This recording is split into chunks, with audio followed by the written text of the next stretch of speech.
Sa dami ng beses kong pag-akyat sa Mount Balagbag, masasabi kong may kakaibang charm talaga ang bundok na ito. Di naman ito sobrang taas o hirap akyatin, pero yung experience at tanawin dito, babalik-balikan mo talaga. Tara, samahan niyo ulit akong akyatin ang Mount Balagbag. Ito ang biyahe ni Ren sa tuktok ng mundo, kasabay ng Welcome to biyahe ni Ren!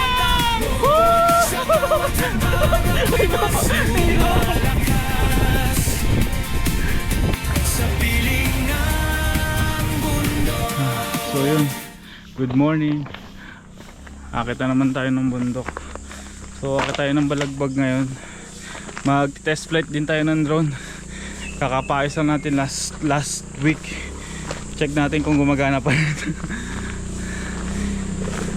So nasira siya nung pumunta ng Pumalig.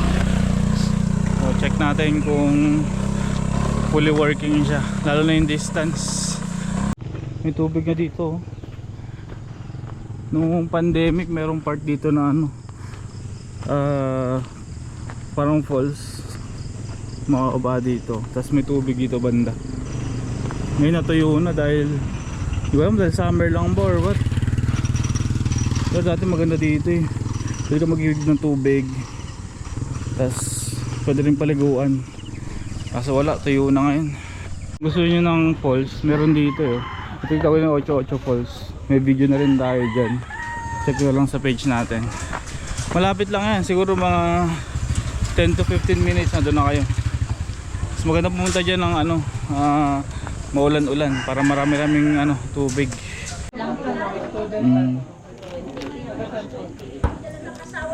Yung mga na sila dito, souvenir shop sa barangay. Magkano maganda te? 80.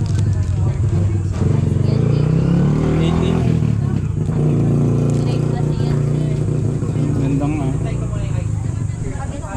Kung akit pala dito, pwede naman grenta oh. Meron silang hammock, tarp, unan, cooking set, tsaka gas stove. May binibenta rin sila mga piting.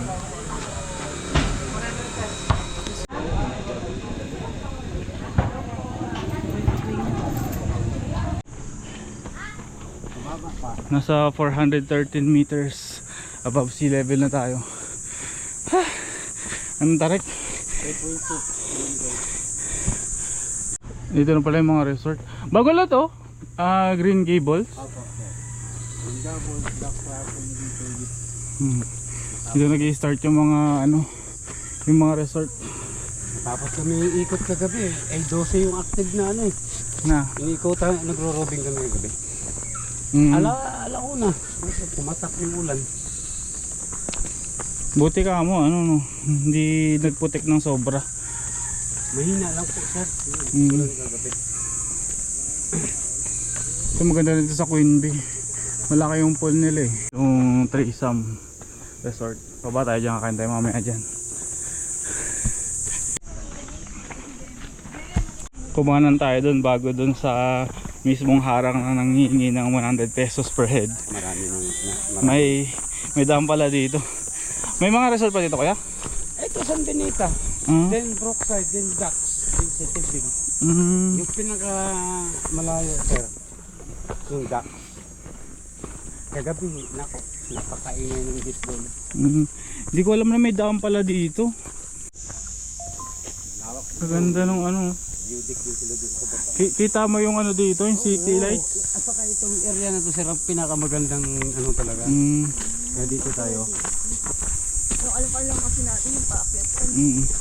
Hindi natin alam na mayroon pa palang dito, mga resort. Yung sabi ko sa'yo na along the creek, yan, Brookside. Ang 75 lang yung dito dyan sir. Diretso dyan.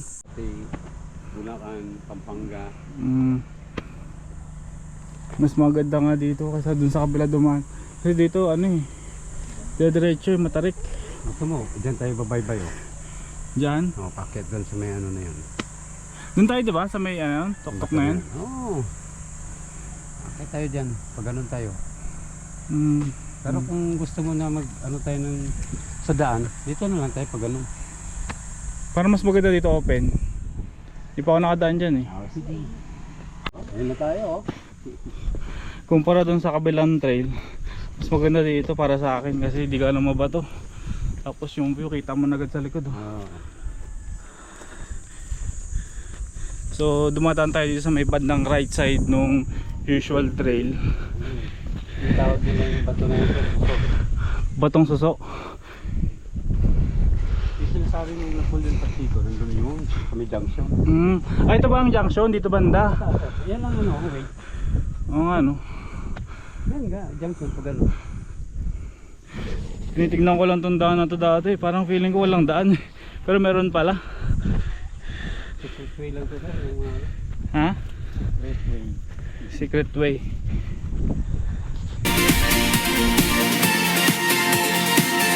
Sa ilalim ng puno, saglit na pahinga, habang ang araw ay unti-unting sumisilip pa. Tunog ng ibon, agos ng hangin, parang lahat ng problema'y kayang tangayin. Sa taas ng bundok, mundo'y lumilit. Detail na shortcut yung ginawa natin. So imbis na doon tayo dumaan, yan yung may junction eh. Doon tayo dumiretso.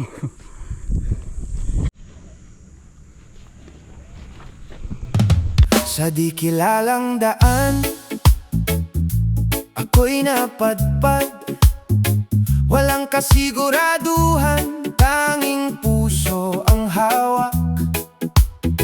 Sa lilim ng ulap, tanong ay sumabay, kung saan hahantong ang bawat hakbang na to ay di ko alam. May kaba sa dibdib pero may saya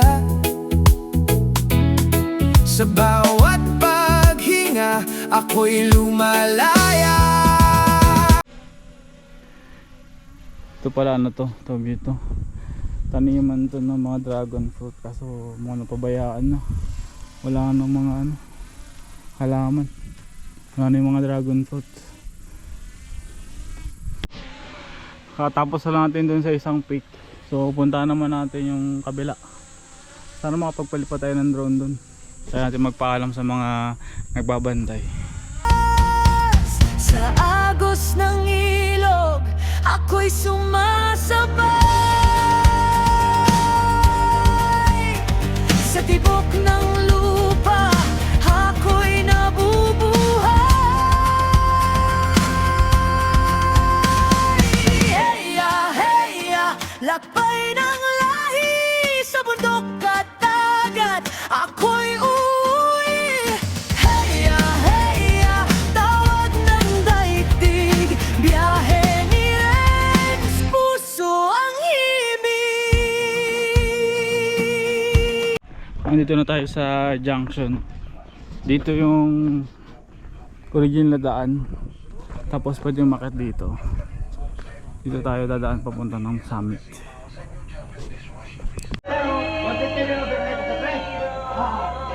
Ang 50? Ito yung dating tindahan eh. Wala nagtitinda dito ano? Doon sa taas, mayroon! Meron na? Tinanggal yun ah. Siguro doon. Ay natanggal natin doon. Kasi tambayan din. Nasa 665 meters above sea level na tayo.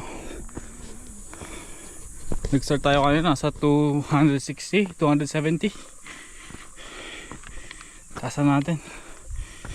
Oo sa ba? 10:34 na rin ang umaga. Parang init na. Mabato na pala yung daan dito. Kumpara dun sa dinaanan natin kanina, na lupa. Ito puro bato. Ito na yung summit nung Balagbag. Paikot to. 360 view. Ha, init. Pwede. Ganda dito.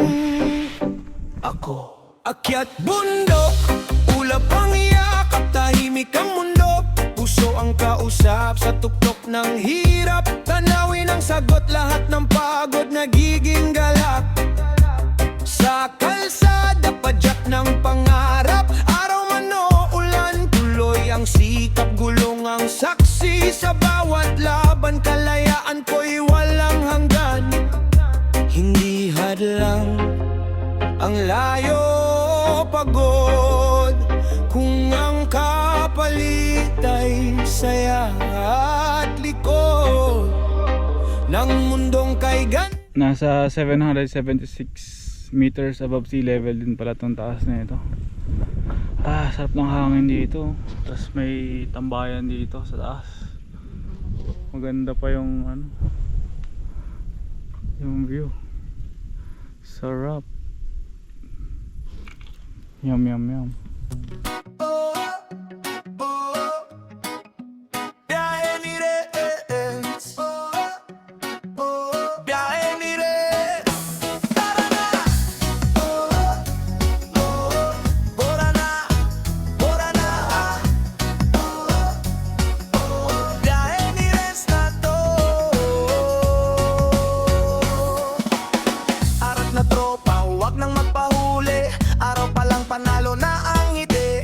Mapabundok, dagat o kalsada, kahit saan, basta sama-sama. Walang takot, walang alinlangan.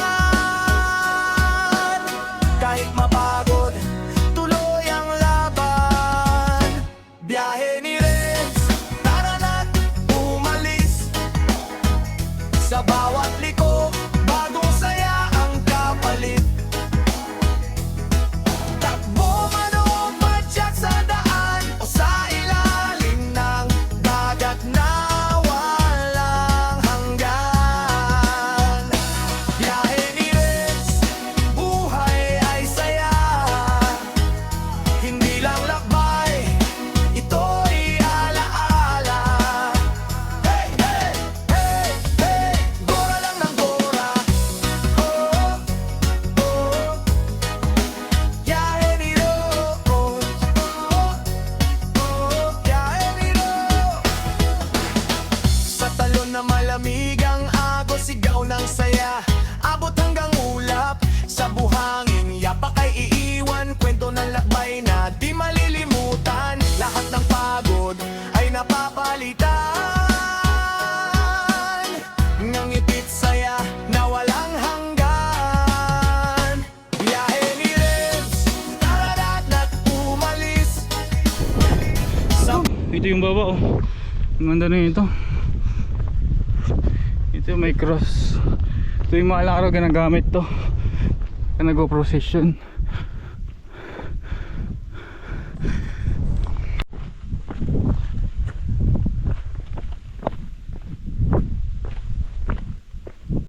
Time check 12:17 na ng tanghali. Init. Andito tayo sa Trisam. Kakain muna tayo saglit bago tayo bumaba.